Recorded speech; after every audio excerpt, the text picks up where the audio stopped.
It's the biggest track in the Northeast, and for 60 laps tonight, Saturday Night Thunder has returned to Long Pond, Pennsylvania.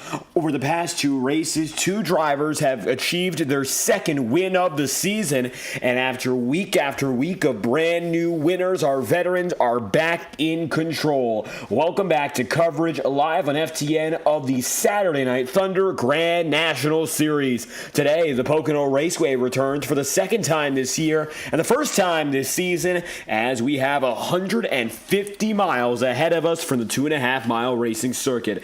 Welcome back to the channel. This is our 7th race of the season, and as we mentioned, we've been on a good run through September, seeing the veterans come into the fold. I'll be your host for tonight's broadcast. I'm David Croyd's commentating and producing. Qualifying is currently on the way, and your top drivers are out on the circuit taking times. 2 minutes and 41 seconds left on the clock as Matthew White now finds himself to the top of the board. White in the number 88, able to get that second win last week in an amazing fuel mileage performance. White was one of the only drivers who could actually get to the end of the race based on fuel saving. All the drivers around him had to go down and in with just 2 laps to go, and that meant for White that he was able to take victory when the rest of the field could not stand a chance and make it to the end of the race. For him, he's got the edge. Now he's got the points to back it up and the victories to prove it too. He'll head down to pit road as he lines up second to currently Aiden Donahue. Richard Sherry goes third, and Kenneth Gorell is now in P4. There's Curtis Stanford on the circuit. Matthew Weeks is going to get on his way. Carter Casey and Rick Spencer-Walt also getting moving there. There's Spencer-Walt as we speak. Rick Spencer-Walt on the way. Andres Varas as well. Now, interestingly, we got 22 drivers on the racetrack, and we do have some more rookies coming in. We mentioned Kurt Gibson coming through. Gibson, of course, the driver who we saw last week for his first race, and now it looks like Trenton Jones is going to join him. So we've got 2 first-timers at this venue, and it's going to become a third as we have Zach Tebow in the number 44, also on the racetrack. Zach right now up to the 10th position, and it looks like he stands there with a 56.664. Matthew Weeks takes the provisional pole. Weeks up to the top of the circuit. Zach Tebow now one of the few going at it. There's Matthew White still driving. And there to the inside is a 70 of Kurt Gibson. So 55 seconds left on the clock. It looks like we're going to have about 13 drivers with at least one time. And 45 seconds left, and now counting down the field, getting set to roll again. This is, of course, a trip that for some of these drivers is familiar. Some have made it twice this season. Many a time, drivers have come in multiple times a year to this track over the course of the past few years. For Zach, not going to be the case as he comes down the line here. Toward the start-finish line, there's Braden Hunsicker, the 00. He won't get a time in. Zach's first time goes 13th, and he'll be the only other driver putting up times now, so 13th of the 15 with at least 1 lap run. Coming across the line, he won't be able to get there to the second time anyway, and Matthew Weeks will line up on the pole position with a 55.361 second lap. Matthew to the top of the board, looking for victory again. It is Weeks to the point, and he'll take the top step here in Pocono. With the head of the field held now by Matthew Weeks, he'll line up beside Aiden Donahue and Matthew White, second and third.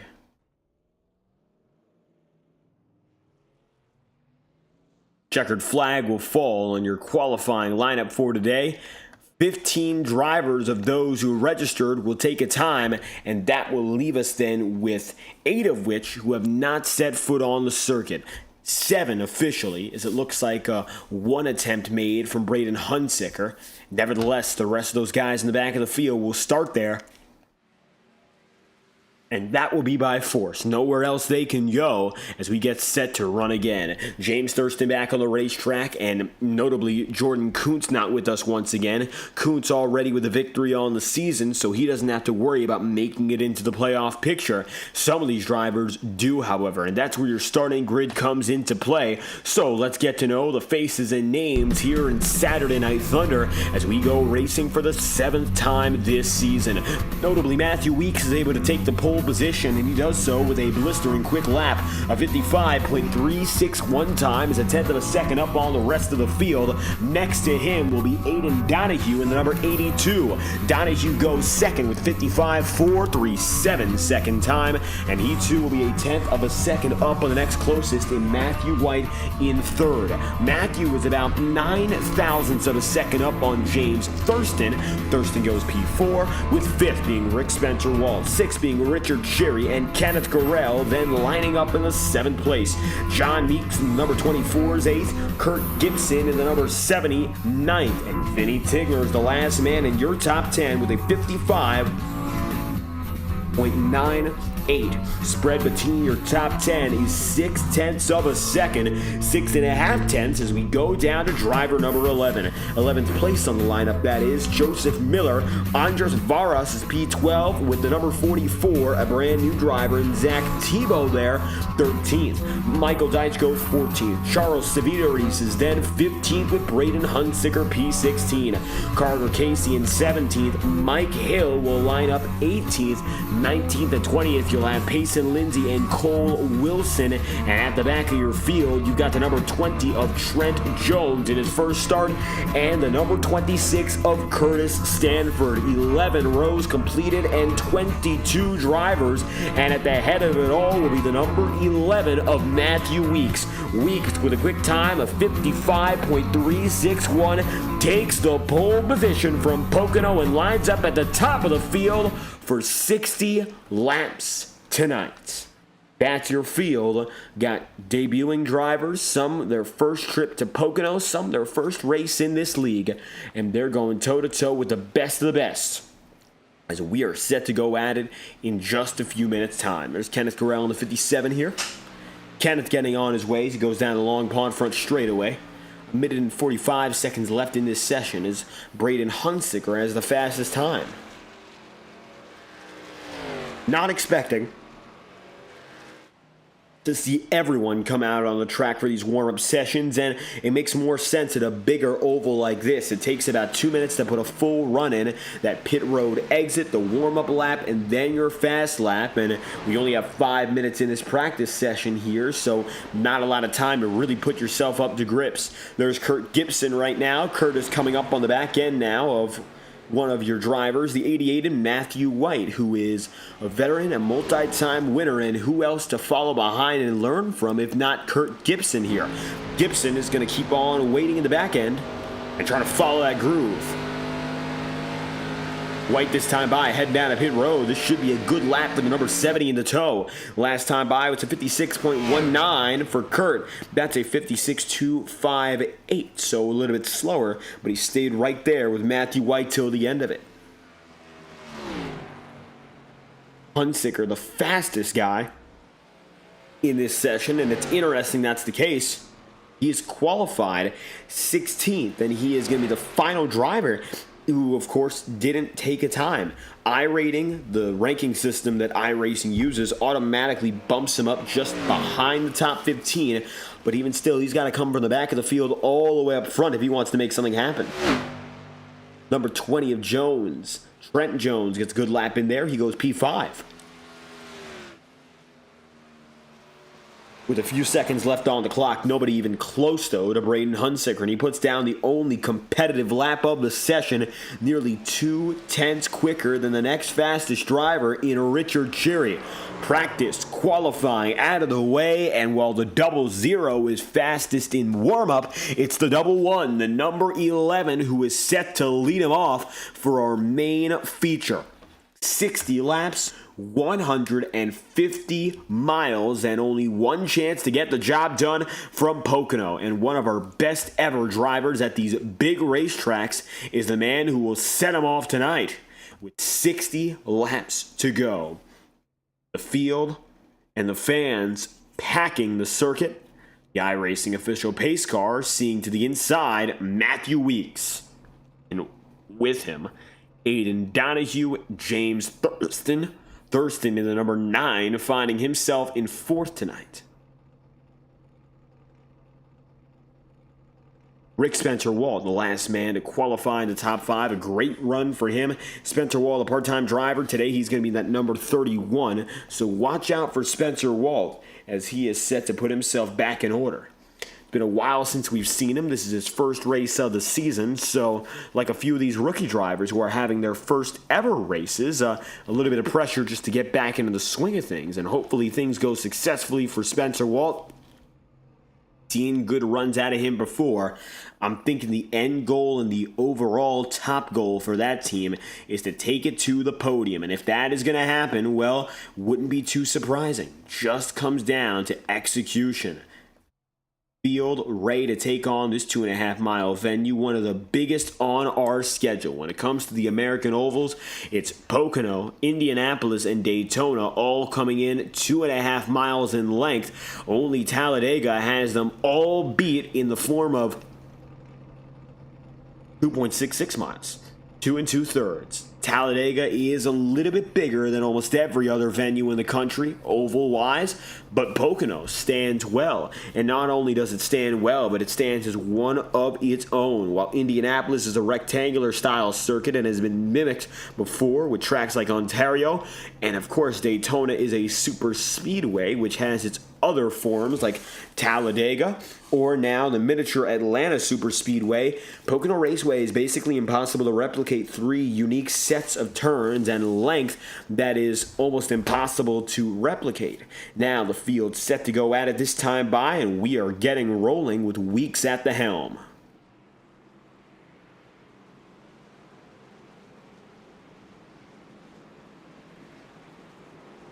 Matthew Weeks rolling out. Right beside him is Donahue. This top 2 combination set to keep things excited. Donahue, looking for his first career win, still has not yet been able to hit that marker, and that has been the young goal since he appeared last season at Charlotte. Came out very well in his debut race, but just couldn't finish it off as it ended up being Chase Schaefer who got his first win of the season then.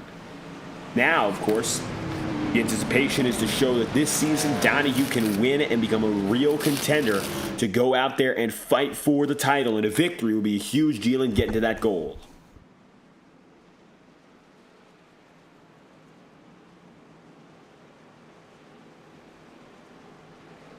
Through the tunnel turn. Track conditions are as follows. Weather is going to be pretty fair overall, partly cloudy skies with an ambient temp of 80 degrees Fahrenheit. The track temperature is the real kicker, 111 degrees Fahrenheit. We have seen warmer on the schedule before, but keep in mind, a big and fast track with high banking and variable banking. The highs and lows of this circuit are very different from one another. So you might see that play in, not to the advantage of drivers, but perhaps the exact opposite. It'll make things a lot more difficult as the race progresses. Hopefully that's not the biggest of deals now as we get on the way this time by the iRacing official pace car into pit road. Matthew Weeks again is in control. Weeks on the inside, Donahue on the outside. Bring them back to speed. Welcome to Long Pond, Pennsylvania for the second time this year. We are green from Pocono for 150 miles.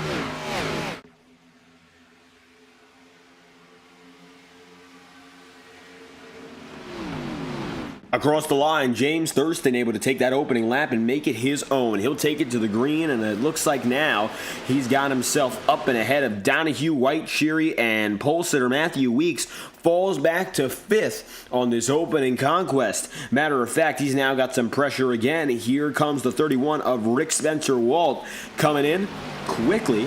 That will leave Weeks outside of the top 5 and 6th already. You'll also see Kenneth Gorell coming through. Kenneth is running in 7th place as he qualified. 7, 8, 9, 10. Looks to be more or less the same, except Kurt Gibson is now fallen out of the top 10 with pressure from Andres Varas and Braden Hunsicker. Braden again starting in the 16th place, and now he is looking for P10 at the line with Vinny Tigner. He'll take it up to 9th. Single digits already. For your 16th place starter, that will move him up 7 on the day, and he is the biggest mover so far. Now coming to the outside on John Meeks. Meeks has not yet been able to fall up or down the order. He's in 8th place exactly as he qualified, in a fantastic spot with that in mind. Just keeping the back end just as tight as he needs to. The defense on Hunsick, but into the tunnel turn, not much he can do here. Braden goes high, down low. It looks like now John Meeks tries to get at him again. Let's see what happens at a turn 3 here if Meeks can go any lower and try to do it once more.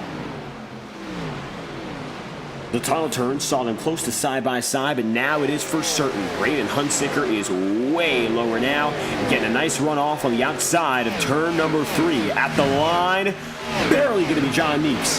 That was close, very close, just not nearly enough to make it stick. Rick Spencer Walton, the number 31, 5th to 5th on the day.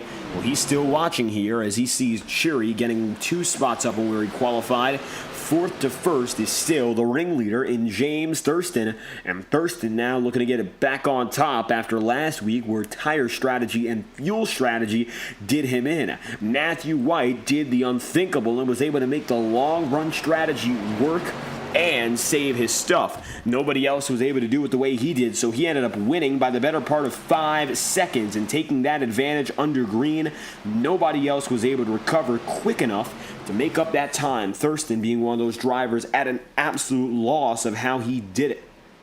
And with that happening, it now means that, for the time being, Thurston's got to rebound and look for the checkered flag again. He still had a good run last week, was able to come out on the podium behind Chase Schaefer and company, but Thurston could have had a win had strategy fallen in a little bit more of his favor or in Chase Schaefer's favor. Again, Schaefer coming in 2nd after his first start of the season, seeing a pole and a P2. Aiden Donahue right now 2nd place and lined up just right. You'll look back and it's Matthew Weeks and Kenneth Gorell, Rick Spencer Walt, 1, 2, 3 here. Andres Varas is toe-to-toe with Vinny Tigner just ahead of him. Hunsicker passing again on John Meeks. That'll move Braden up into 8th. So he is now up 8 places relative to where he started. An amazing start for the Hunsicker team, and he's the highest positioned driver of all those who did not take a qualifying time. 19th up to 15th is Trent Jones. Jones is up 4 on the day, and he too has been climbing, a first-time driver. Looking to get up in front and show he's got it. And so far, not doing a bad job at all. 20th to 17th, Curtis Stanford up 3. And then you got down 1 for Mike Hill and up 1 for Payson Lindsay. Lindsay connecting into the session late and is 2 laps down as it stands. So Lindsay's going to be running in 20th, as Carter Casey and Cole Wilson did not start this race, leaving us with 20 on the racetrack as it stands. James Thurston, 3.5 tenths up on Aiden Donahue. Very little difference between these guys so far. And perhaps the only difference is the fact that Thurston burst out on the initial start. That got him the lead, and so far, through his driving, he's been able to keep it. Clean air, of course, is going to be a huge differentiating factor. If you have clean air, 95% of the time, you've got the outright advantage, and especially when it comes to having the same level of tire wear compared to the guys around you, you're in a very safe spot. So Thurston doesn't have a lot to concern himself about right now. Things are really going in his favor compared to whether he was in a side-by-side fight. Aiden Donahue in second, Matthew White in third, Sherry in fourth, Rick Spencer Walt P5. That's the way they run as they come down and out of the tunnel turn into 3. Watch as Spencer Walt now has it behind Richard Cherry. He might be able to get involved in this battle. Richard, one of those guys, again, who really wowed us in the summer series, able to come away with that championship. And he's looking for the first real translation of that success and what could be a podium tonight. Let's see if he keeps the pressure now on White.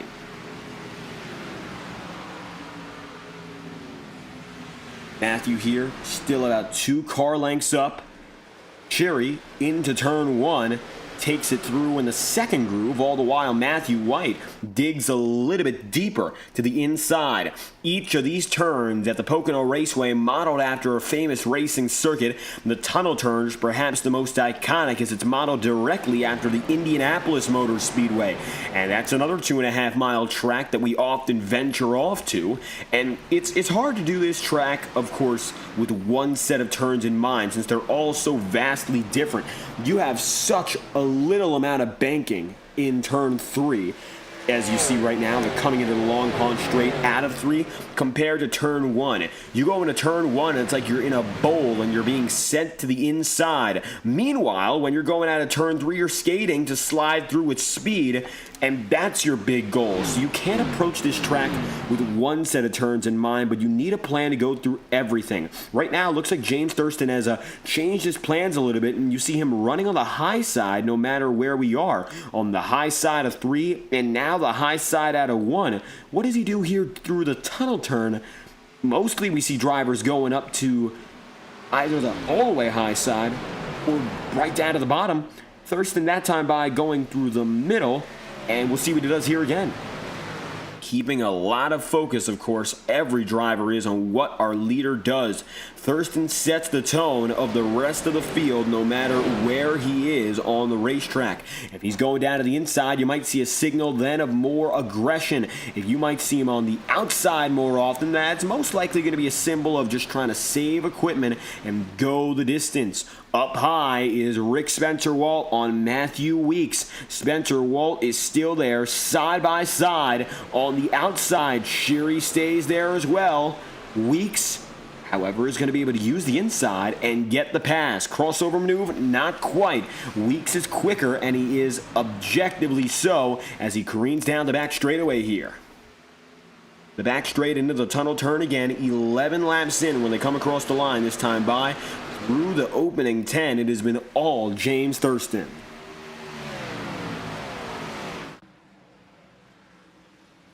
Watching what happens now if Aiden Donahue can get a little closer.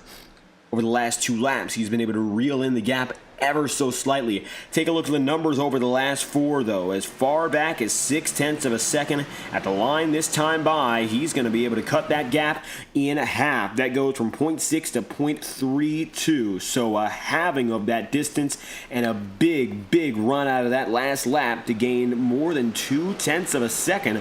So if Donahue's going to have a real shot to get his head in the game and fight for this, well, he's going to have to make the most of it this time by. It looks like now James Thurston more aware of that. He's going to have to look in that rearview mirror and see what's going on. This might be one of the closest battles on the racing circuit, but we're going to double check and confirm as these guys get closer to one another. There's still a lot to see on the circuit. Now, notably, the battle to stay in the top 10. John Meeks and Andres Varas is now within about 0.1 of a second, but is getting closer even further behind. Watch out for Trent Jones coming up closer on Joseph Miller. Coming across the line here, we might see a fight. Oh, Jones trying to get the run out of the corner, can't quite. In the draft now on Miller, does he peel out? He's there. Miller with a shot to defend. He'll just decide to stay up high. Jones right with him. Nothing gonna happen, at least for now. And Jones instead is gonna be shot up to the higher side of the circuit. And no dice, it's still largely single file across everyone in the field from top to bottom. Aiden Donahue is more than a quarter second back on James Thurston now, and it looks like that brief blip of gaining has come to a close. He got as close as about 15/100ths of a second back, but it looks like whatever that was a coming and going thing. Maybe Thurston letting off of the power, maybe Donahue a bit overconfident that he could get there and finish the job, but it looks like whatever the case, things have gone back to the way they were, and that brings Matthew White back into the fold. Enter the number 88 of White, the two-time winner who has broken out, and if he's looking for a championship, what a statement it would be to go 2 consecutive. White is there, within about 7/10 of a second of leader Thurston. Richard Cherry is now 7/10 back, and it looks like he's got a distraction more than he can focus on the up-front battle. Matthew Weeks gets to his inside. Here you go. It's going to be toe-to-toe between Richard Cherry and Matthew Weeks. Cherry on the outside, Weeks down low, into 3. Matthew's looking to take the spot back, and from falling out of the top 5, Matthew's going to have to fight and claw his way back up. Cherry won't let him have it easy, but as you can see here, it looks like Weeks having the better pace after 13 laps, so Matthew maybe holding off just a little bit. Very close call for the number 11 team position-wise to fall as far back as he did. What could happen here now, of course, is Weeks and company get a little closer thanks to Matthew taking it easier to start and hoping that the guys ahead burn themselves out. Matthew's highs and lows are indicative of someone who has seen the best of the best. He's seen a little bit worse than that, low of 6th. And right now, 6th place would be just about 3 seconds off your leader in Thurston, whereas you look at Matthew Weeks, he is just about a second and a half or a second and 3/4 off. So even though the difference is only a second numbers-wise, that's still something notable to keep in mind. Thurston has been up in front basically since the jump, and he's had the track position that Matthew Weeks started with. And when you have that track position, you're naturally going to be running away from everyone else. So good for Matthew Weeks to start clawing back that gap. If he wants to make a difference in this picture, then it's in his best interest to keep on fighting and try to challenge up ahead and maybe challenge himself more to cut that distance. 7/10 of a second back he is right now on Matthew White to get inside the podium. Richard Cherry 5th, Rick Spencer Walton P6. Watch for Braden Hunsicker. Hunsicker right now 1/10 of a second off, and Rick Spencer Walt right now just ahead of him. Not a far gap between these two drivers in the slightest. And a quarter of the way through, it looks like they met each other's match. Something we always see these long green flag runs at a track like Pocono. Not draft dependent, but a very long-winded track. And more likely than not, you're only going to have small groups racing each other often rather than having a big pack all together. The leaders right now, the exception is they're all going top pace, but everyone else in smaller bundles for the most part. That time by, Hunsicker getting the better of Spencer Wald, and that's going to drop Rick back 2 on where he qualified, from 6th down to 7th for the man who started in 5th. Donahue within 2 seconds and 2/10 of a second, in fact, on James Thurston again. This is about the tightest that Donahue has been on your race leader all night long, and he's matching where he was 5 laps ago. A little bit of a bang out of the corner there from James Thurston. He's lucky he was able to get away from that one unscathed.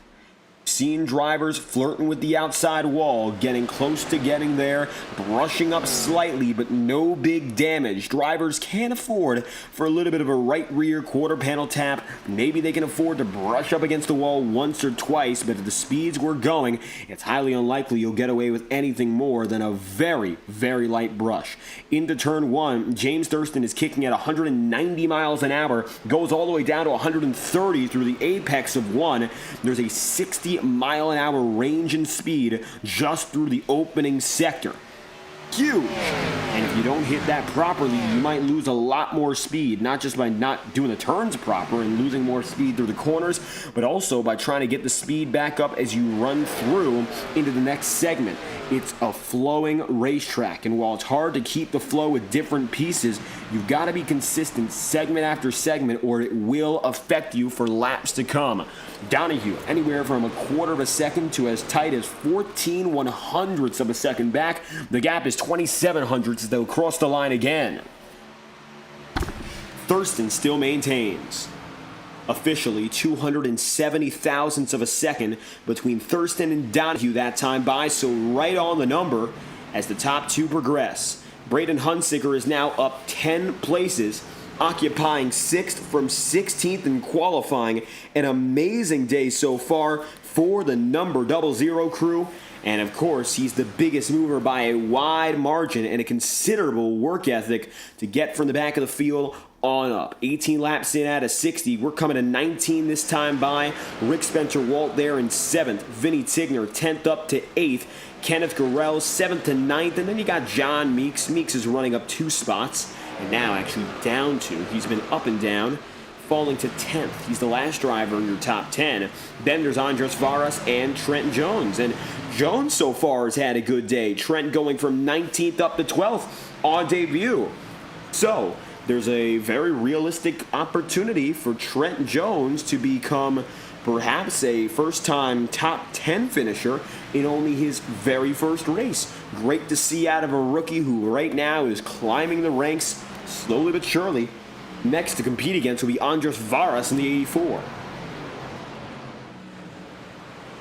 Top 10 stays locked solid. There is Zach Tebow. Zach also a rookie. So far going to be running 13th to 13th. No difference so far in what we've seen out of him. Tebow makes way, as does Joseph Miller. Miller qualified 11th, now runs in 14th, so 3 down.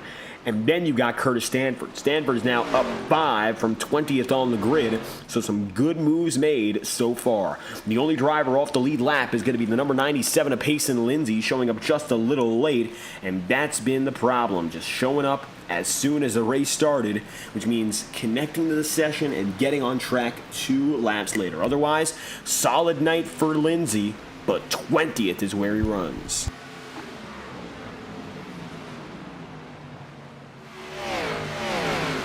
Notable absences on the day include Chase Schaefer, Jordan Kuntz, and the number 8 of Cameron Chandler. Chandler not making a start tonight, which is a little bit of a surprise. However, not going to be the end of the world for his championship chances. Jordan Kuntz again missing out, and so taking a less strict approach to going lap in, lap out, race in, race out in the regular season, and letting those early successes carry the 99 team a little bit further. Michael Deitch has just called it a night, 19th place as he did so, and so it looks like he's going to fall down to 20th really quick and will be your last place finisher of all those who began this race. Taking a look at what happened for Deitch, just looks like he pulled it in and called it. No noticeable damage on that car, and so with Deitch being out of this one, we'll focus again on these leaders who come through out of turn 1 and make it to the tunnel turn. Still Thurston, who has led each and every one of your opening 21 laps. He has basically led from the green, even though he qualified in 4th. And so far, he has yet to be stopped. The question is if he can be stopped. I don't know if it's a matter of when with how he's been running. 0.3 of a second has been the relatively steady gap, sometimes being a little longer, sometimes being a little bit shorter, but even as it's gotten shorter, there still hasn't been a way to get around Thurston, and that's been perhaps the biggest issue. Even as these drivers have been able to cut the distance, they don't understand what it's going to take to cut right through. And when you got that sort of bubble that you can't get through fully, well, with that being said, there's nothing else you can do. 22 laps in out of 60. Aiden Donahue is 0.2 of a second back even still. Then you got 0.2 back to look at Matthew White. White with a great vantage point over this entire battle, not just between Donahue and Thurston, but between himself and Donahue, which could become an even bigger fight. And look who's behind them all, and look who's back in the picture, Matthew Weeks. Weeks has been able to shave off about a second. Now going to be within a second of your leader. And notably has cut the gap significantly to Matthew White. As White goes at it with Aiden Donahue, expect to see something bigger at a number 11 of Weeks. Take a ride on board with the number 88 of Matthew White, your third place driver in a 1 and 2.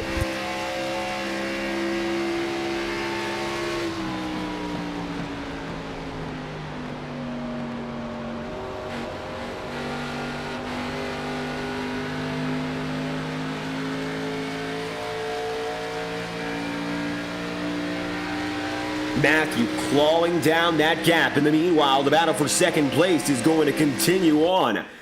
Aiden Donahue seeing the pressure, feeling the pressure, and he's going to have to bring it on to James Thurston, and so it becomes a chain of drivers chasing after each other, tighter and tighter with each passing lap. 23 in out of 60. The only one to go low, Matthew White. Everyone else taking it to the middle of the circuit.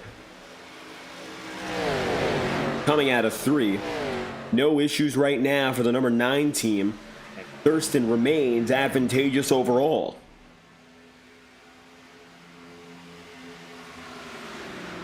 With how long we've been running, the interesting part is that we're very likely going to see just one run, and it's going to be one green flag cycle run, which means one pit stop and 2 stints. What's going to come of it, though, is a much more separated racing circuit. And if you think right now drivers are divided, more than likely we are only going to have these 4 drivers who are up in front really tight with one another.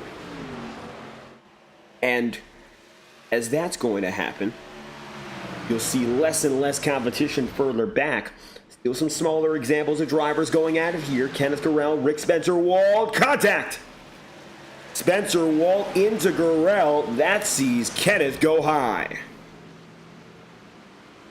And now Payson Lindsay, the lapper, getting under the both of them. Contact again, Gurrell on the wall. Slam to the outside, and huge contact with Zach Tebow. Cautions out. And lappers and leaders get involved, bringing your first yellow flag of the day. 25 laps in. Take a look at this. So it looks like still going to be very likely one-stop strategy. But now with a yellow flag to prove it. And it began with Kenneth Gurrell and Rick Spencer Walt making contact. And it was one too many. After the number 24 team, John Meeks fell back, the 97 of Lindsay got into it. Meeks to the low side. Then came Lindsay. And quarter panel contact. Takes the 57 up and unfortunately overcorrects. Goes up the rookie of Tebow contact. And harsh hits as well for Andres Varas right there. Or rather, the other rookie, the number 20 of Trent Jones. Varas got away, but both rookies, Tebow and Jones, get collected heavy. Yellow flags out, 26 laps in out of 60. We'll head down to pit road for 27. Restart at lap number 29. That leaves us with 32 laps to go.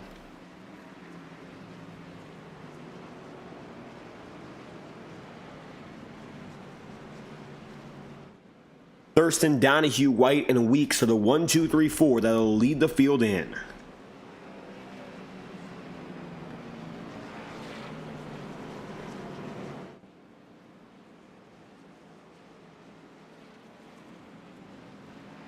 Four tires and fuel, the recipe. Based on the fuel load that we have tonight to deal with and the estimates after this final run, drivers should be able to make it on just this pit stop. With the predicted 80 miles to go, if they come into pit road this time by, they'll have about 10 miles to spare with conservative fuel saving in mind.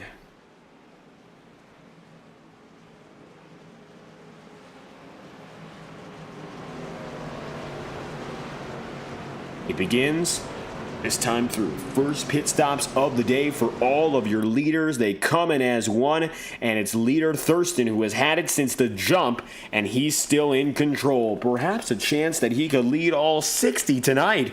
Not going to be easy, but it isn't impossible. He'll head down to pit road with the entire field behind him, and not one driver as an exception.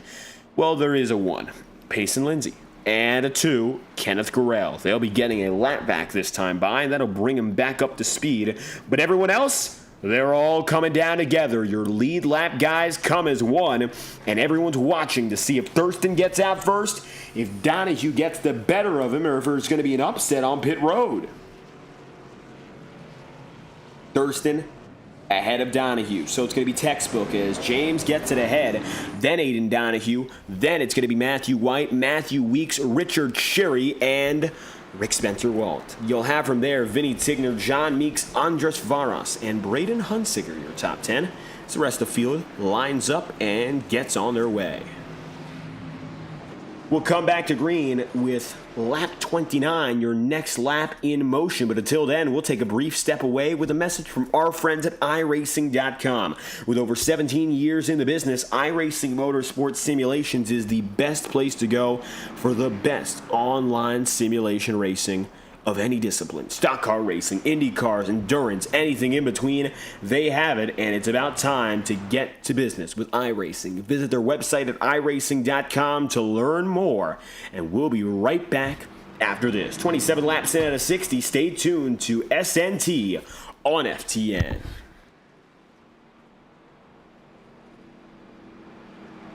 Racing isn't easy, but experiencing it is. iRacing puts you in the driver's seat with the industry's leading sim racing game. Drive on laser scan replicas of the greatest racing circuits from around the world. Go head-to-head against other drivers chosen by skill-based matchmaking to ensure competitive racing at every level. Compete across all your favorite series. In officially licensed cars, engineered to deliver the most accurate driving experience possible.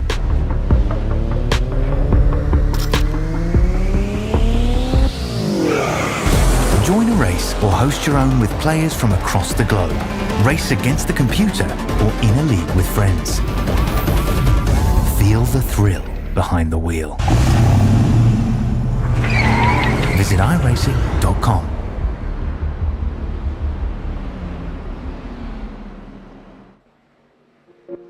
Boundless makes its presence felt.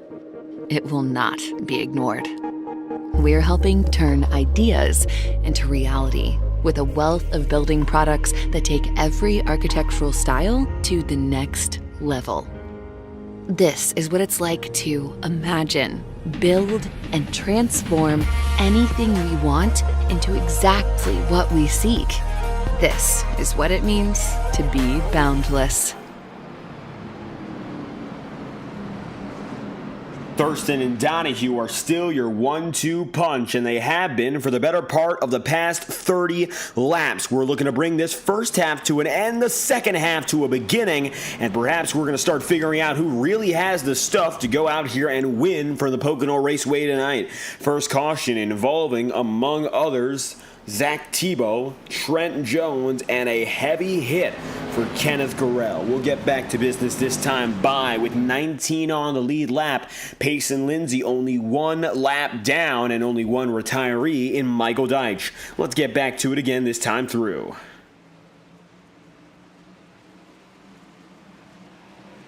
Cross the line, James Thurston. He gets it up to speed, and with 32 laps remaining, we are underway for our first restart of the night.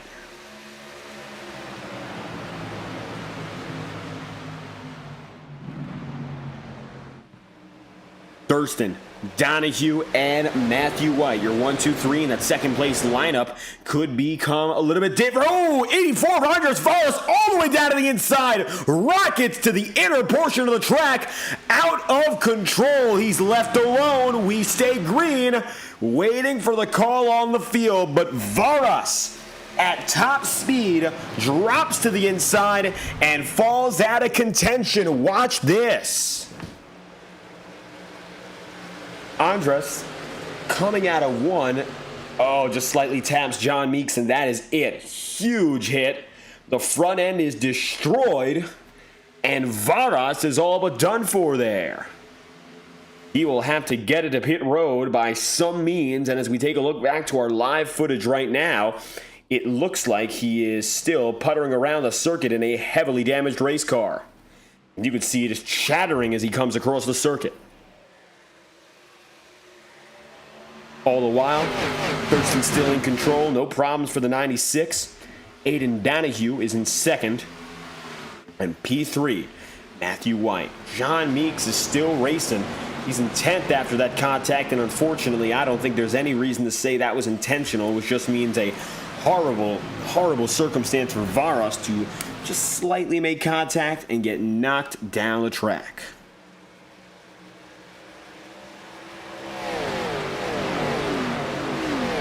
"31 laps to go, coming to 30. Second half now has officially begun, and Thurston has led every lap of the day to this point. Now going to see this 31st as another opportunity, which means that in the opening laps, he has already led more than anyone else. And by the numbers, you cannot take that point away. When James Thurston is in his zone, he ends up often, at least once a season, giving us a race like this. And this is a James Thurston who has a lot to prove, even after a great season last season. He was able to come away with the most wins of any driver, but unfortunately for his cause, he wasn't able to back up that regular season consecutive success. I mean, yes, it was multiple wins back and forth, and he wasn't able to do it in the playoffs. That's where Matthew Weeks was able to come through, and he was able to steal his thunder, as a matter of fact, and make his way around. That's how the championship was lost for Thurston. He also had that firm pressure for the number 8 of Cameron Chandler. Chandler did not let him alone, leave him alone numbers-wise all season long. He and the rookie went toe-to-toe till the very end. Thurston was never able to fully make it through and find himself alone last season, even with all the wins, and it caught up to him at the end. So now, to put together a dominant race like this really would be the statement of the season, as he looks for another victory to add to what he already has. Rockingham, Watkins Glen, and he would be the first to hit 3 on the season, after being the first to hit second, of course, the second win of the campaign. And with that statement victory perhaps in the cards tonight, Matthew White would have to catch up again. White has been able to follow his every move so far. It was first Rockingham, then Texas for both of those drivers. Those were their first wins respectively. Follow that up with Watkins Glen, and of course, a very recent performance from Matthew White, able to get the job done for his second of the season. That came through at Chicagoland. They have gone back and forth, and this would be the third round, and James Thurston would be very pleased to be the man to kick it off. And that means that this consecutive swing has been going since the beginning of September. Matter of fact, started on the 30th of August. It is now the 4th of October. So, if you want to know how long ago that was, 35 days ago. In 35 days, we've only had 2 winners, and they've gone back and forth, race after race, win after win. And they are running first and third as it stands, so if we're talking about likelihood, it's very likely one of those 2 men comes away with the win once again. Not to say it's impossible that neither of them do. Matter of fact, there's a great chance that Thurston loses. It might not seem like that right now, but do not count out Aiden Donahue. Donahue has been keeping a very close eye on James Thurston all throughout this race, and to add to that, he's right there. It's not just that he's been around historically, he is still right alongside the 96, and wherever Thurston goes, Donahue has been fast to follow. So, I don't think for a second Thurston is going to get an easy win out of this race. You could say what you want about it being particularly easy. He's led every lap so far, but he hasn't been able to fully get through. Coming across the line with 26 laps remaining. Take a look inside the cockpit now for Donahue, and let's see how he approaches this lap. Into 1, going way high. Thurston, the exact opposite. And he's going to take it low then high. Donahue gets a better run out of one and into the tunnel turn. Let's see if he can carry that through and try to make it a pass.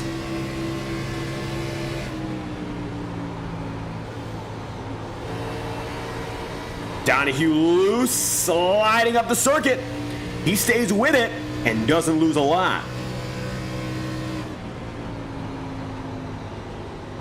Now the second groove for Aiden as opposed to the first for Thurston. They'll meet each other across the line again. I think Thurston's going to have the better lap overall, though. Donahue really, first and foremost, impressively catching a slide through turn 2. But he had a huge slide, and he's only just able to get away with that. That was a 55.696 for Donahue. It was a 55.65 for Thurston. Now Thurston's going to decide to do the opposite and go high. Losing a lot of time through one. Donahue briefly takes the lead. Is that going to be worth it for Thurston here? Just barely clears the 82. James Thurston risking everything he has, giving up the lead just to take it back. 25 to go. That was the best shot that Donahue has seen all night long. And he was remarkably close to either taking the lead and keeping it, or really making Thurston fight for it. And still he'll have to wait. 24 laps remaining. That was close. And now they're going all the way up and down on that long pond front straightaway. Again, you can go down to that apron. You can race on it. And now they're using just about 6 grooves. Unbelievable. It's toe-to-toe. These two drivers have now been able to pull a second and a half with the rest of the field, and they are racing like it's head-to-head. Matthew White, third to third. Still further back, he's going to have to deal with Matthew Weeks, and there just is no comparison right now. Thurston and Donahue have been able to pull each other away, and this is where the high speed in the draft comes into mind.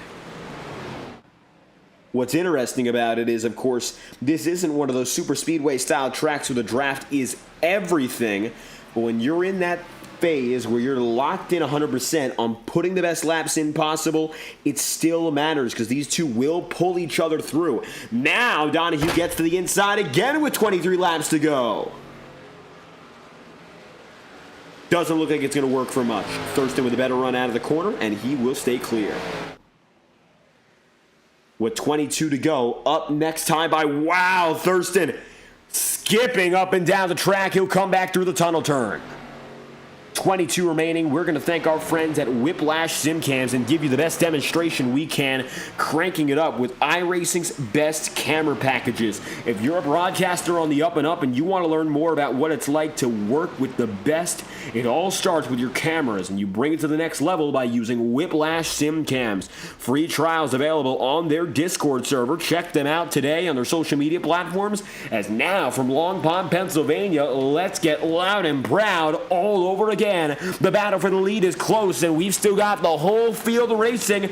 22 laps to go. Let's crank it up from Pennsylvania.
While it's third place for Matthew Weeks, look at Donahue and James Thurston for the first time all night long at the line.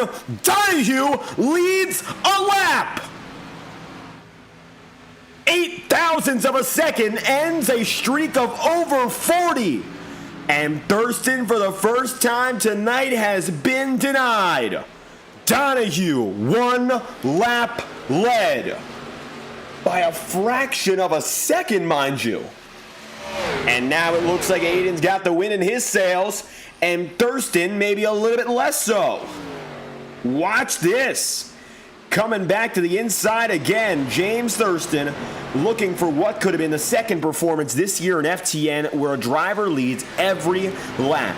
Alan Kunman having the first of the year. He led 150 at Richmond and beat DJ Stagner by 3/1000ths of a second. But it looks like Thurston, just by a few thousandths, will not be able to do it.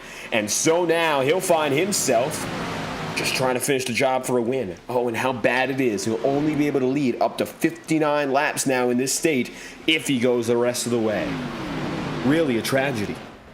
Nevertheless, Donahue pulled an amazing lap out. But that also has its consequences because he pulled one amazing lap out with 18 to go. I don't think that's actually going to serve well for Donahue when you think about it.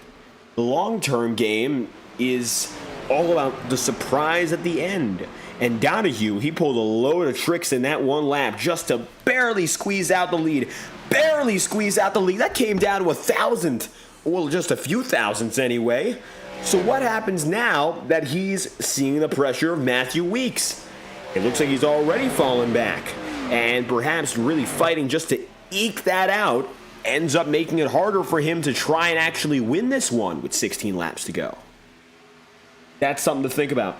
It's not a huge deal, of course, to go out there and try to lead a lap, but with how good James Thurston has been, how consistent he has been, to put all your might into just one lap right there, putting all your eggs in one basket, very hard to say that's a good thing to do. And it looks like for Donahue, the immediate consequences have been far from fantastic.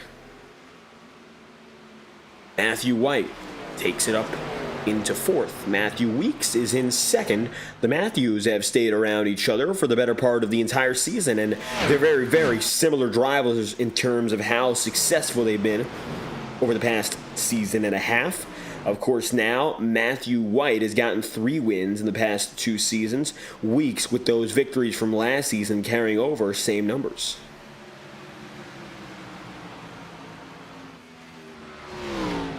Down the back straightaway and into the front again. We're going to go at it for 15 laps remaining. Into turn 1, modeled after the defunct Trenton Speedway, the highest banking of anywhere in the Pocono Raceway circuit. Thurston's been able to dive through time and again, and he's used it well both on the inside and the outside. And that's perhaps the only time he faltered. On the one lap he hasn't led so far. A botched entry in a 1 set him up incorrectly for everything else. If you give up your track position in 1, you're going to be scrapping for it until the end of the lap. And that's not a lot of time and not a lot of distance, and it might not sound like a big deal, but if you're fighting for a full lap for some position, that could cost you up to a second. And if you stay in that fight second after second, it's stripped away. Mind you, we have 4 drivers within a second of your race leader, and we have 6 within 2. So losing a second every lap could lose you on average 3 positions if you're up in the head of the field like this. Now, losing a second a lap is also somewhat exaggerated, but losing tenths is a very real thing, and if you make a mistake, you're really going to feel it. Banking across this circuit is tremendously different. Turn 1 is 14 degrees of banking, turn 2 with 8, turn 3 with only 6. Third turn is modeled after the Milwaukee Mile, just to let you guys know. That being the smallest circuit that this track was modeled around in any semblance, and it has the least banking. 14 laps to go, cautions out, second of the day. Oh, and it's Andres Varas. Varas with a little bit more trouble. Yellow flag, let's take a look. And with this second caution, the 84 goes around Watch this. Already not an easy day for the 84.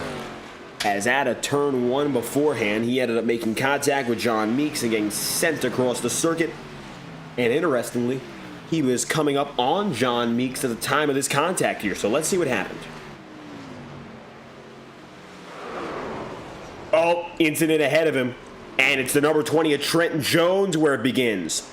Jones and Meeks are what started off. Second caution of the day.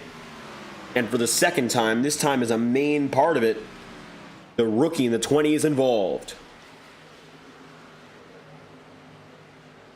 Take a look. Meeks gets ahead. Not really a crossover maneuver, but it was pretty tight.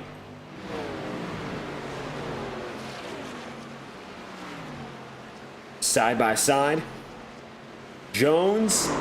Oh, just a quarter panel hook. Trent maybe thinking he was clear. Meeks not realizing. And a horrible hit for the rookie, as he's now down on pit road. 13 to go as we collect them to go racing again.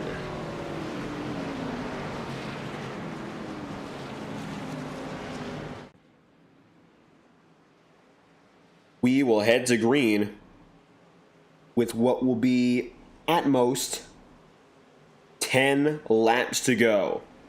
Thurston will take the field in, and pit road is busy again. For us right now, off the circuit, as is Trent Jones, Curtis Stanford, and Payson Lindsay alike are set to take laps back. Both of them getting it 1 lap back apiece, and as such, you'll see them on the lead lap here. Stanford on his way, and he'll get that wave around going really fast. Watching your pit exit camera, let's see who makes it out first. Richard Cherry gonna have a botched entry, and it looks like he goes back and forth a little bit more than anyone else. Donahue and firmly over Thurston. No, that is John Meeks. Meeks, then Thurston, then Matthew Weeks, then Aiden Donahue. So Weeks able to get it over Donahue, but the biggest surprise of them all is the 24 of John Meeks. And the only way he could have done that is off a 2-tire strategy. And now John is your race leader for the first time after nearly 50 laps of racing.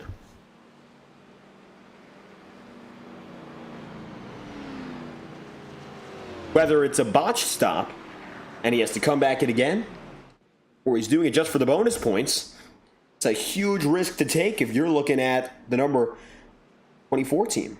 Overall, not sure what the gain is going to be. It's going to be risky to try and pull it back together.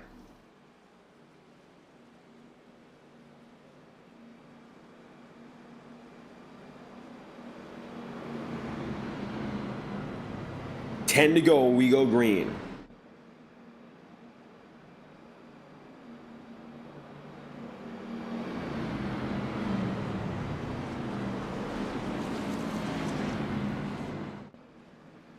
Double file when we head at it. No longer is Thurston going to be in control. John Meeks will commit to this alternate strategy and try to make it a real fight for the win in your final laps.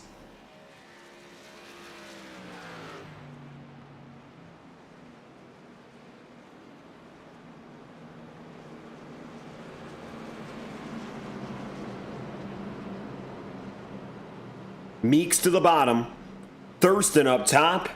Thurston will have Donahue behind, with Matthew Weeks following the 24 of John Meeks.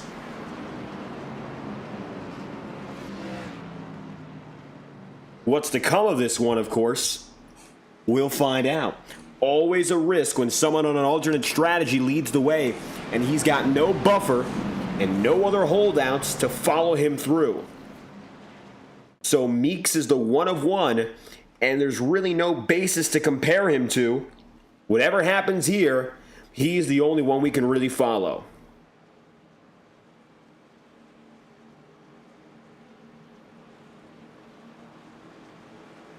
17 on the lead lap.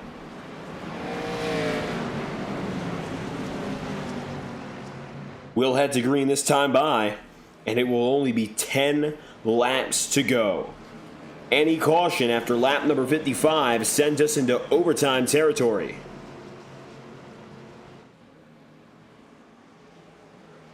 Watch what happens next as we get to business all over again.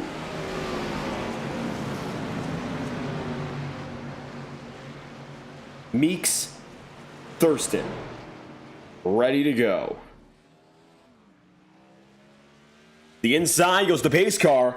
John Meeks is the one everyone's watching. Can he hold a candle to Thurston? It looks like as they come off the line, Thurston not able to get there quick enough. John Meeks is solid on the way through, but Matthew Weeks would like to take that spot to the inside, 3 wide bottom for the race lead.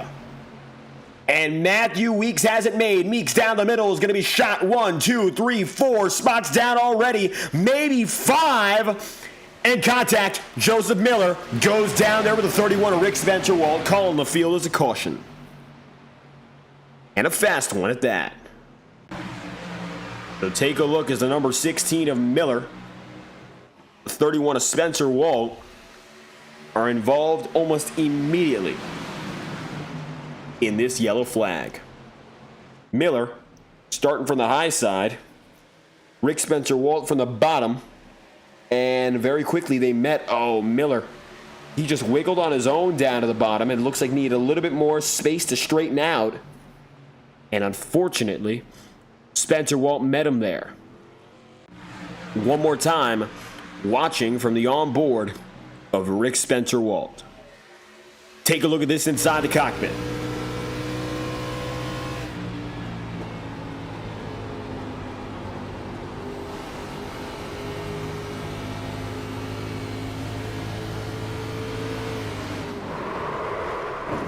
And really nowhere to go for either of those two.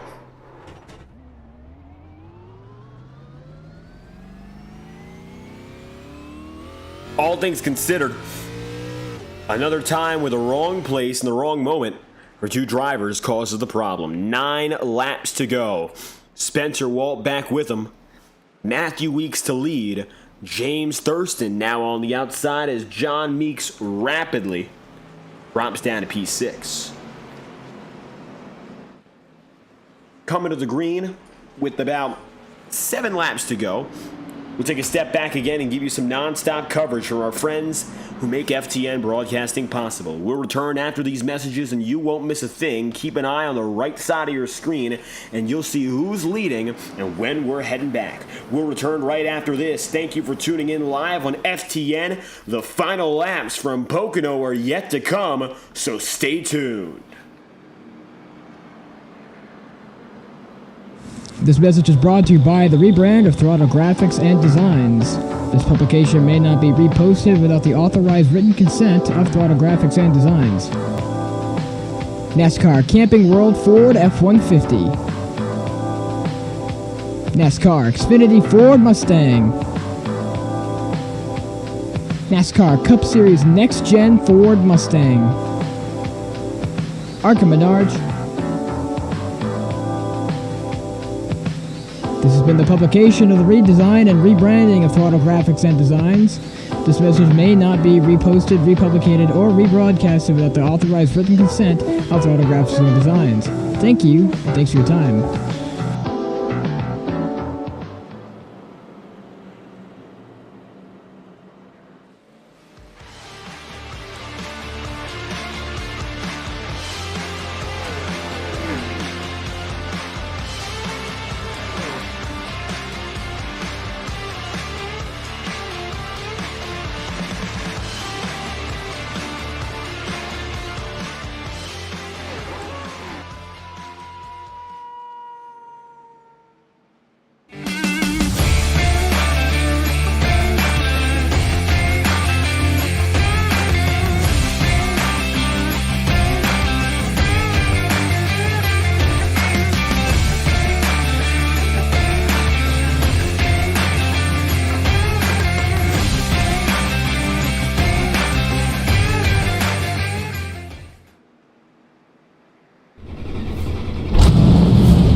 to the Underdog Racing Podcast, where we talk to NASCAR drivers from all over the great country of America.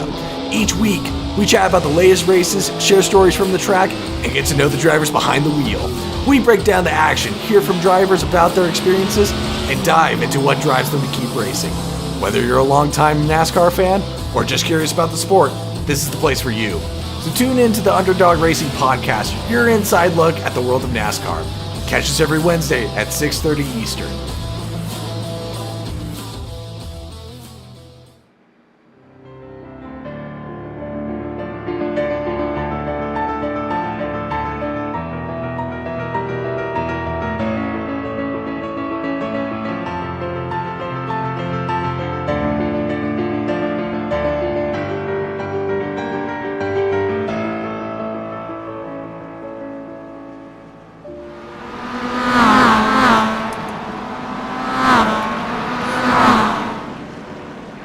Six laps to go as we return green. Here's the picture. Any caution after this will send us to overtime action, and that means that no matter what now, drivers better be on their best behavior or we're going to lose racing time, and we might cut in to the post-race segment. Keep racing again. So, we do have overtime attempts available. We can stretch this race for a green-white checkered. Any caution from this point will get us there. However, we could see up to a 6-lap run on this third caution of the night, so long as the field plays nice here. A quick yellow flag after our most recent brings us for back-to-back yellows for the first time today.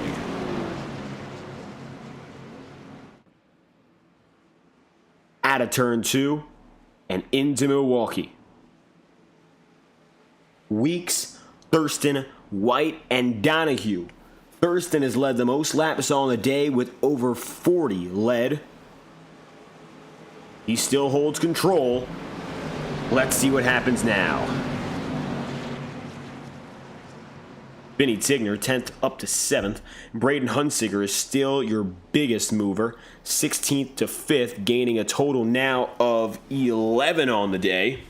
So Braden, by all accounts, has made some of the biggest gains of all drivers. Throughout the entire season, in a race like this where there's less to gain, he has still been making moves. Here we go. Double zeros got it.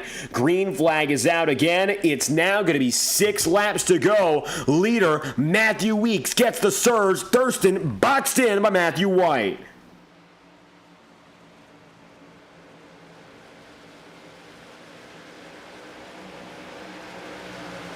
A little bit of contact there. Luckily, White and Thurston both get away from it.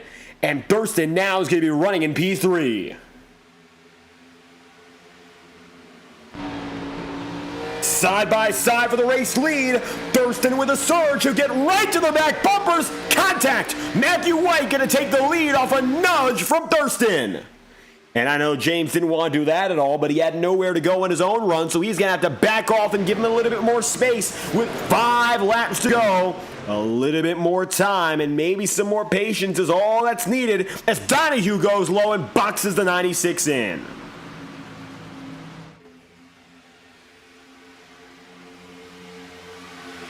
Three wide for second. Donahue surges low. A little bit of contact, nudging the wall. Thurston brushes it, gets out of the way. Now Thurston actually has some good luck stored in the back of mind when it comes to brushing walls. Las Vegas in 2024, he found his way to that wall quite a few times in the heat of the moment for the lead, and he was still able to come away with a victory in Sin City. Late in the going, stakes are high. Thurston now looks for the inside on Matthew Weeks. He'll try to take it for the lead again. He led more than 40. Now he's got it on top once more. 5 laps to go. Coming to 4. Here we go again. Thurston's back on top. Matthew Weeks, second. Aiden Donahue, third. Matthew White in fourth.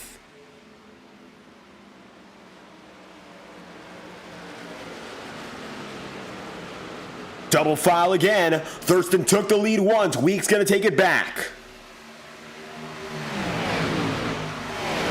Taking a look at that number 9 car. He swerves up and down the alley. He just can't get it through. Oh, contact there. Donahue. White sees a nudge. And it's going to be 3 wide. Watch for Hunsicker. Watch for Tigner. 4 drivers, all bundling up for the bottom step of the podium, while the lead is now head-to-head. Weeks off the outside, and Thurston on the inside. Advantage again is Matthew with a stripe. Take a look on board with the 9 and see what he does as he goes inside into 1.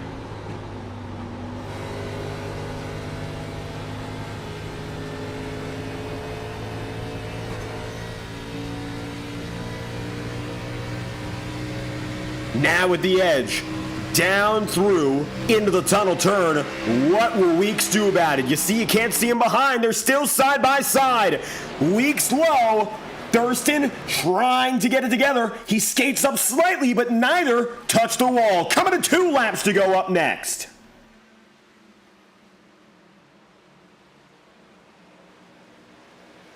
Sideways, nobody's gone for the lead battle. Luckily for how close they've been able to avoid contact with one another and the wall. Huge crossover from Thurston there. And at speed, he'll drop all the way down to the bottom of the track. 2 laps to go. This is it now. They come to the white flag, and it will be an official race to finish the job. Rushing up the wall, Matthew Weeks. He just can't seem to figure it out now. Just with a nice surge like that, Thurston puts it back in his jurisdiction. He's led 49 laps today, looking to lead a total of 51 if he can finish this race as a race winner, of course. White flag next time through. 1 lap to go for Thurston. A quarter of a second up. Matthew White, Vinny Tigner, Aiden Donahue and company, all of which are watching, and it's still James Thurston up and ahead. White flag flies. 1 to go. Does Matthew Weeks have anything left in the tank, or will Matthew White be able to get to him? They've been playing back and forth, White and Thurston, for the past month, and who wins when? Last week, it was Matthew White's turn, and it looks like they're going to follow that order so long as Weeks can't get there. Thurston right now leads again, and he just needs to finish it through the tunnel turn and Milwaukee. No competition through 2. He surged out ahead of Weeks. Matthew might have had the control, but James Thurston's had the car, and he has been the driver. Unstoppable from the beginning of this night to the very end. Only cautions could come close to derailing Thurston, and for the first time this season, we've got ourselves a 3-time race winner. James Thurston makes it a hat trick at Pocono. He'll win over Matthew Weeks and Matthew White, who make up your podium. Thurston with a top 3 performance, and to add to that, he's at the top of the podium for the 3rd time this season, the most of any driver, and he will take it a step up on the rest of the field again. 51 laps led, and he never fell lower than where he qualified in 4th.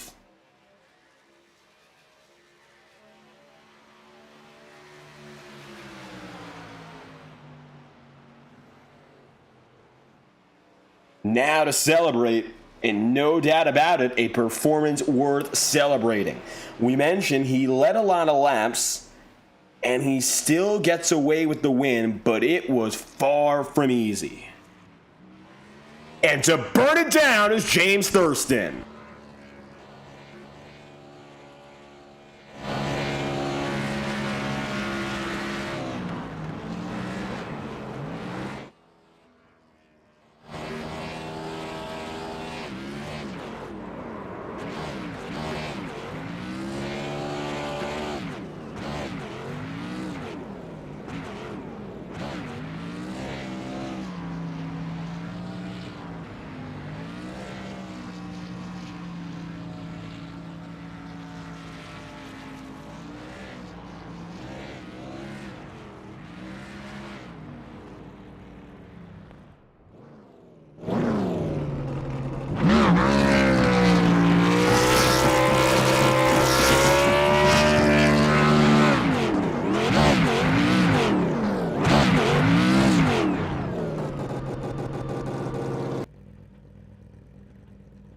The job is done, and again, Thurston is above and a cut above, in fact. We'll be right back with your post-race coverage live on FTN, beginning with our race results. Stick with us. We'll return right after this.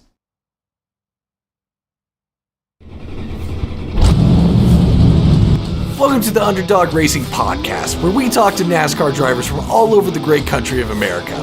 Each week, we chat about the latest races, share stories from the track, and get to know the drivers behind the wheel. We break down the action, hear from drivers about their experiences, and dive into what drives them to keep racing. Whether you're a longtime NASCAR fan or just curious about the sport, this is the place for you. So tune in to the Underdog Racing Podcast, your inside look at the world of NASCAR. Catch us every Wednesday at 6:30 Eastern.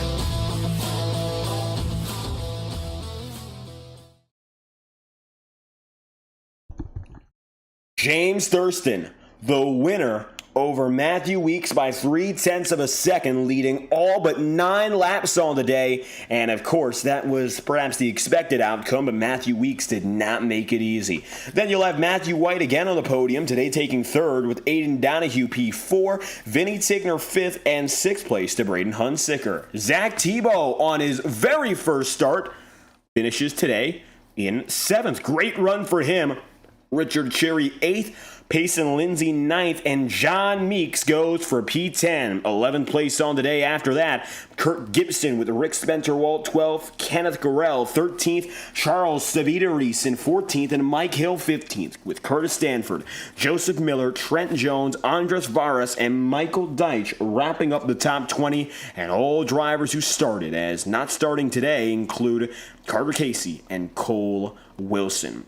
What a win for Thurston. Not an easy win by all means, but the numbers show that he was the strongest driver from beginning to end. And what it looked like to begin with was maybe a chance to win with every lap led. Derailed slightly, but still a performance to be very proud of. James, it's your 3rd win on the season. Pocono, it looked like came easy in the first half. Some cautions getting in your way, but even that couldn't stop you as you took the lead back with force. Yeah, man. It kind of there halfway. I thought we were gonna get pit stops. Anyway, I might get some separation because I really couldn't get much separation from the field. I mean, I felt plenty fast, but I just couldn't really break away from the 82. And started saving a little bit of fuel there at the end of that run there. Had about 9 laps left to go there before pit stops. And then we obviously got the yellow, and the field bunched back up. And I really didn't want to see a yellow because I knew that if we got a yellow, the race would kind of end the way it did. And the field would get all bunched up, and it would be basically impossible to break away from them. And so, yeah, we just kind of put it on them there. Started making some really good moves against Weeks and Donahue. And, obviously, when that one car stayed out, it didn't really throw much of a curveball at me, but I think he caused a yellow. I don't know if he damaged anybody doing that or not. But, also, sorry about the paint scheme in the car. I didn't forget to choose a Mustang. I actually accidentally selected the Chevrolet. And I don't know what paint scheme is on this thing for you guys. I just saw a white car the whole race, but yeah. Well, you mentioned, first off, when it came to your racing, you and Aiden Donahue were locked tight for the better part of 40 laps. And we were wondering, were you taking it easy just to stay around his pace? Or it seems you mentioned you actually struggled from getting out of him. Yeah, I started out really, really well. And I think I was just trying to save my front tires a little bit more than he was. It seemed like down into 1 and 2 especially, he would gain on me a lot. I think that my best corner the whole race had been the tunnel turn 2. I was just lightning quick through that turn the entire race. But every time through 1 and 2, that's where Aiden would gain on me. And I tried pushing it harder there, but whenever I would push it hard, I would just kind of run out to the wall. So that's why I didn't really ever start doing that. But yeah, I think I did start breaking away from a little bit there at the end of that run, but then obviously I mentioned I started saving some fuel because I thought it was going to be about a lap shorter than they were, and I didn't want to have an extra lap on my tires. But yeah, obviously that didn't really matter anyway. And everything changes up, of course, with the long run going away from there. Matthew Weeks looked to be the real rival at the end of it. How challenging was it for you to use those short runs when it seemed you were best with it going long? I was fast, short, and long run. I think the way that the car's balance felt, it favored me better on a short run. This thing was, it got tighter on a long run, and it kind of became more unpredictable. And for some reason with this car, like bumps will make more of a difference later in a run, which doesn't really make a lot of sense because the tires should have more pressure on them, but it does for some reason. And the bumps are something I always struggle with this car. I'll hit a bump and it seems like I lose half a second every time. But that wasn't a super big problem this race. Thanks to Power Smash Infinity Speed Motorsports. Just like that, James Thurston setting the bar one higher with the third win of the 96 team season. Checkered flag falls. Any final comments you'd like to make before we head to the next one? Yeah, just thanks to Power Smash Infinity Speed Motorsports. Thanks to you for broadcasting. And this car was harder to do a burnout with than I thought. With that said, Thurston, P3, not at all, goes for third victory from Long Pond, Pennsylvania, and the 96 team back on top. Thank you for your time. Thank you.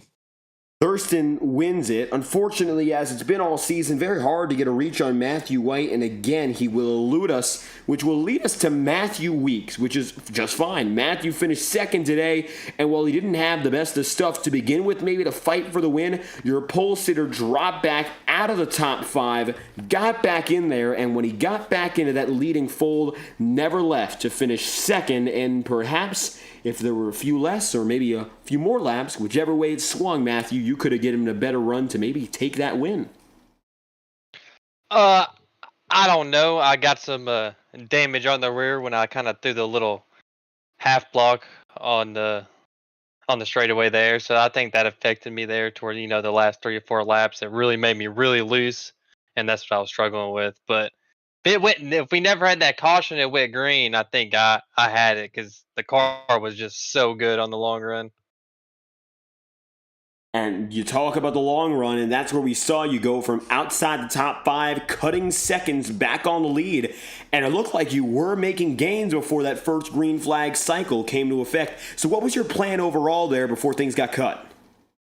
I was just once I noticed it was like the first 10 laps and we were green, I was like, okay, this has a green feel. So I was already in the mindset of saving tires, I think I dropped back to like 6th or 7th there. And I was just saving, just chilling, and we got that run. And then about lap 10, I started making some moves, but not like going full out. I probably went up. I started driving probably like 5 or 10% harder, but still saving. And then we caught the top 3 there, and then right there it was just a waiting game. I was gonna just ride right there and see when they pit and wait to play my part after the green flag stopped. But then we had that caution, and then I just went back to tire saving again, and knowing that we were like 3 laps to the good, so I was just playing that tire saving game and just waiting it out. And about the time with 15 to go, I think I just caught James and Aiden, and I'm like, okay, and it's time to go now. I told myself I wasn't even going to shift into third gear until 10 to go. I was really going to take care of them until then, and then that caution come out, and then after that it was just about driving as hard as I possibly could. And it was an all-out fight to get to the finish there. You and Thurston toe-to-toe. So I guess you said it clear. You felt good about the long run. The short term, not as much?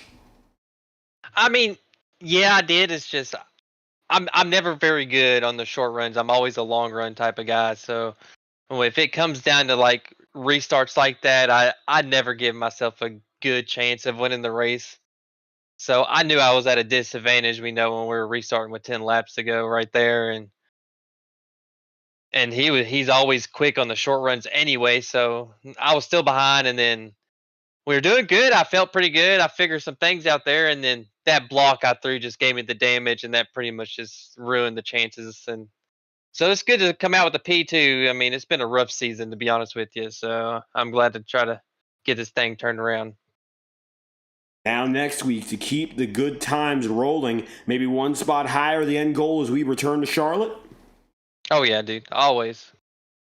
when we go to these the bigger track, mile and a half and bigger tracks, I'm always like I feel like I have a good shot to win. So Charlotte, I think that's one of my better ovals in the Xfinity car. So yeah, I feel like we can win there. Matthew Weeks getting the job done, perhaps on the agenda when we head back to North Carolina. Very close again today from PA. Second tonight, any final comments you'd like to leave us with? Oh, shout out you, man, in the booth. You've done this for so long by yourself, broadcasting this series, and you do a hell of a job doing it. And Vinny and Carter are running this league. It's not super big, like 25, 30 guys. We've actually gained some this season, so it's been nice, and we're getting some good runs. So shout out to all the new people running. It's been fun. My buddy Justin Vandermeer at JV Designs with this beautiful scheme. I've been running, I think, like 3 years now. It's just so good. I don't want to change it. So hit him up on Twitter. He'll paint you something nice. My buddy John Cutlip at JD Designs, he'll paint you something nice too. I think those two are the best painters on the sim. They do a great job. And then everyone that watched, it was a good race. And then that battle for the win, that was probably an all-time battle for a Pocono win right there. So that was good stuff. And shout out to James right there for racing hard and clean. That was fun. Matthew Weeks, P2 from the Pocono Raceway. Tight battle at the end, and it only just goes away. Checkered flag falls, and now on to the next one. Thank you for your time. Yeah, man, you have a good one. With Weeks coming through, Weeks again is the middle step of your podium. Unfortunately, Matthew White, we can't get a word from him, but your winning man, no surprises today. James Thurston, who leads from the jump, leads almost every lap of the opening 50 and goes for 51 of 60 laps to finish this race on the top step. And so it ends from Pocono and will begin again for race number 8. The Pocono Raceway moves to Charlotte. That's where we're heading to next in SNT. Regular season concludes in 2 weeks' time. This is the penultimate race of the regular season we're coming up on, and the top 10 bubble is the one to watch. If you're not in it, you better watch out, because that's where every driver needs to put their focus toward. Checkered flag falls tonight, and so we'll move on to that 8th round from Long Pond, Pennsylvania. This was the Pocono Raceway. Thank you for tuning in live on FTN Broadcasting. I've been your host, David Kreutz, and from the entire Saturday Night Thunder team, we hope you enjoyed tonight's coverage. Congratulations to James Thurston on win number 3 this season. We hope you have a fantastic night, and we'd love to have you back for our next broadcast next Saturday from the virtual Charlotte Motor Speedway. Racing isn't easy, but experiencing it is. iRacing puts you in the driver's seat with the industry's leading sim racing game. Drive on laser scan replicas of the greatest racing circuits from around the world. Go head-to-head against other drivers chosen by skill-based matchmaking to ensure competitive racing at every level. Compete across all your favorite series. In officially licensed cars, engineered to deliver the most accurate driving experience possible.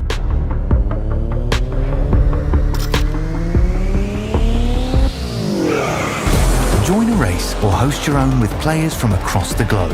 Race against the computer or in a league with friends. Feel the thrill behind the wheel. Visit iRacing.com.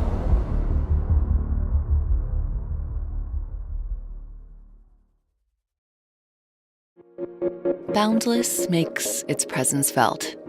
It will not be ignored. We're helping turn ideas into reality with a wealth of building products that take every architectural style to the next level. This is what it's like to imagine, build, and transform anything we want into exactly what we seek. This is what it means to be boundless.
Welcome to the Underdog Racing Podcast, where we talk to NASCAR drivers from all over the great country of America. Each week, we chat about the latest races, share stories from the track, and get to know the drivers behind the wheel. We break down the action, hear from drivers about their experiences, and dive into what drives them to keep racing. Whether you're a longtime NASCAR fan or just curious about the sport, this is the place for you. So tune in to the Underdog Racing Podcast, your inside look at the world of NASCAR. Catch us every Wednesday at 6:30 Eastern.